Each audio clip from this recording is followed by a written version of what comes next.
अररिया जिले के bus stand स्थित ऐतिहासिक अगस्त क्रांति स्तंभ पार्क की स्थिति आज बेहद दयनीय हो गई है। आजादी के आंदोलन में शहीद हुए स्वतंत्रता सेनानियों की याद में निर्मित यह स्मारक पार्क अब उपेक्षा का शिकार हो चुका है। पार्क में लगे शिलापट्ट उखड़ चुके हैं, कई स्थानों पर पत्थर गायब हो गए हैं। पार्क घास फूस और जंगल से भर गया है। दीवारों पर लगी लोहे की ग्रिल भी अब गायब हो चुकी है। जिस शिलापट्ट पर स्वतंत्रता सेनानी रामदेनी तिवारी द्विजदेनी का नाम अंकित है, वह भी अब टूटकर नीचे लटक रहा है। पार्क की हालत देखकर आज़ादी के लिए लड़ने वाले सेनानियों के बलिदान को अपमानित महसूस होता है। बताते चलें कि फारबिसगंज निवासी रामदेनी तिवारी द्विजदेनी ने 1942 की अगस्त क्रांति में सक्रिय भागीदारी की थी। अंग्रेज़ों से मुकाबला करते हुए उन्हें गिरफ्तार कर भागलपुर जेल भेजा गया, जहां 1943 में पुलिस की पिटाई से उनकी मृत्यु हो गई थी। लाल साहब के प्रयास से बस स्टैंड चौराहा के पास इस पार्क का निर्माण हुआ था। बाद में 4 लेन सड़क निर्माण के चलते इसे कोशी कॉलोनी के दीवार के पास स्थानांतरित कर दिया गया। रानीगंज निवासी स्वतंत्रता सेनानी एवं अन्य सामाजिक कार्यकर्ताओं द्वारा यहां झंडोत्तोलन किया जाता रहा। समाज सेवी रवीश कुमार और उनके सहयोगियों ने इस परंपरा को जीवित रखा, किंतु हाल के दिनों में उनकी बीमारी के चलते गतिविधियां धीमी हो गईं। राजद नेता एवं सामाजिक कार्यकर्ता राम नारायण विश्वास बताते हैं, स्थिति तो साफ साफ दिखाई दे रही है, पूरे जीर्ण शीर्ण अवस्था में है।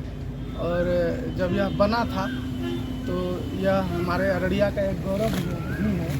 अगस्त क्रांति स्तंभ के नाम से ही लग रहा है कि क्रांतिकारियों की याद में यह बनाया गया था। और इसकी हालत आप देख रहे हैं तो बड़ा दुख हो रहा है।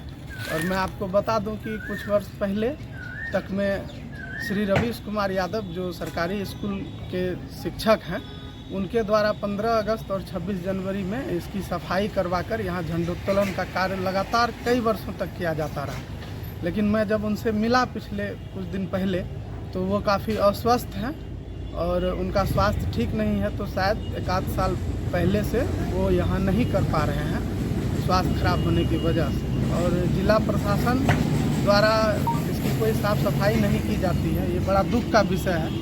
ये क्रांतिकारियों का, शहीदों का अपमान है एक तरह से। और मैं जिला पदाधिकारी से यह मांग करता हूँ कि ऐसे हमारे धरोहर को जो है ठीक ठाक करने का प्रयास किया जाए और इसका जीर्णोद्धार करने का काम किया जाए, ताकि यहाँ के युवा अररिया के लोग इसको देखें और ये प्रेरणा ले सकें इससे। ये हमारे जिला प्रशासन से मांग है, जिला पदाधिकारी से खासकर ये मेरी मांग है कि इसको दुरुस्त करवाया जाए। किया गया था। वर्तमान कोसी क्षेत्र के स्नातक प्रतिनिधि विधान पार्षद माननीय लाल साहब जी, जो लगातार 3 बार यहाँ से विधान पार्षद रहे जी, के द्वारा किया गया था। और वह अररिया बस स्टैंड के पश्चिम तरफ स्थित था। उस समय भी वो एक छोटे रूप में था जी, लेकिन उसको बड़ा रूप देने की कोशिश हो रही थी जी। उसी दरमियान 4 लेन का निर्माण का कार्य शुरू हुआ और तकनीकी कारणों से उसे पश्चिम तरफ से हटाकर पूरब की ओर लाया गया। हमें जानकारी मिली कि पहले वहाँ एक स्वतंत्रता सेनानी जो रानीगंज दीवान टोला के वासी थे, मुझे नाम अभी नहीं याद आ रही है, आने पे मैं बता दूंगा, उनके द्वारा झंडोत्तोलन कार्यक्रम संपन्न किया जाता था जी। तो लेकिन उनके दिवंगत होने के बाद और कोरोना के बाद जी, उस जगह जो स्थित है दुकानदार जो लिट्टी चोखा बेच कर अपना परिवार चलाते हैं, उन्होंने कहा कि हमसे चर्चा के क्रम में कि सर इस जगह झंडोत्तोलन का कार्य इस बार किसी के द्वारा नहीं किया गया, जबकि हम देखा करते थे कि झंडोत्तोलन जो होता था तो आप आते थे, उसमें शामिल होते थे। तो इस बार नहीं हुआ, ये दुखद है। हम लोगों ने जैसे तैसे जानकारी का अभाव में झंडोत्तोलन कार्य किया, जो कर दिया, लेकिन संतुष्टि नहीं मिली। क्यों नहीं सर आप इसमें भाग लेते हैं?